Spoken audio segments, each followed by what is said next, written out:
The community turned out in Montcalm County today to voice support in opposition of an event scheduled to be held at a county park later this month. News 8's Duncan McLean was there and joins us live in the studio now with perspective from the Board of Commissioners meeting. Duncan. Amber, on the surface, tonight's dueling sides during public comment in Montcalm County were debating whether or not an often overlooked county ordinance should be enforced and used to cancel a previously approved community event. The nature of that event, though, explains the emotion we saw inside the chambers. June 28th will be the first Voice of Flat River Pride celebration at McCarthy Park in Greenville. To those who feel this event shouldn't exist, I hear your discomfort, but I ask that you consider this. Pride is not about forcing values. It's about saving lives. It's about saying you are welcome here, even if you're different. Most opponents of the event saying special permission granted by the commission for the rental of all 3 pavilion facilities at McCarthy Park and the hundreds of people that plan to attend present risks to the park and deprive the community of enjoying their resources fully, adding that the ordinance they want to enforce is published on the county website despite contradictory advertisements on that same site and at the park.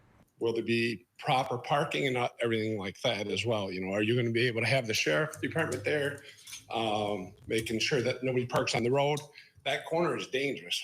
Others sharing deeper concerns about the LGBTQ movement, drawing sharp response from the other side of the chamber. You don't have to go down this path. Y'all don't have to be feeling these ways. You can come to repentance.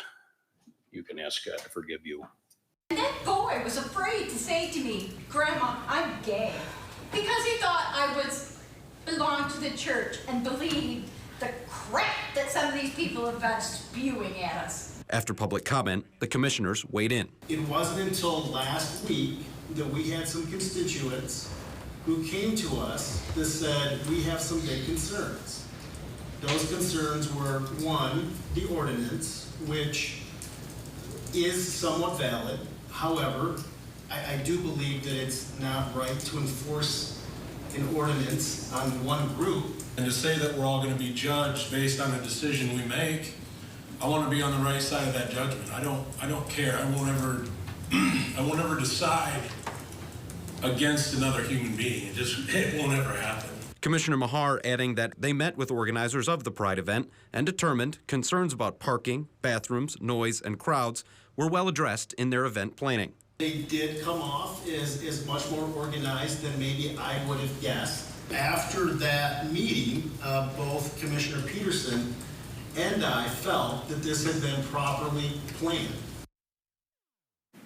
Now, the commissioners noted that they aren't necessarily siding with either side in this, just enforcing the law like they have been over the last couple of years. They also declined to take formal action to revoke approval for the festival or amend the ordinance at all, so it will go on as scheduled on June 28th.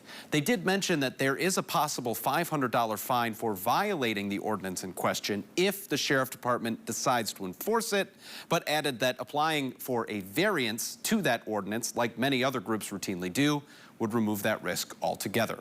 Now, the festival is looking for more volunteers. Amber?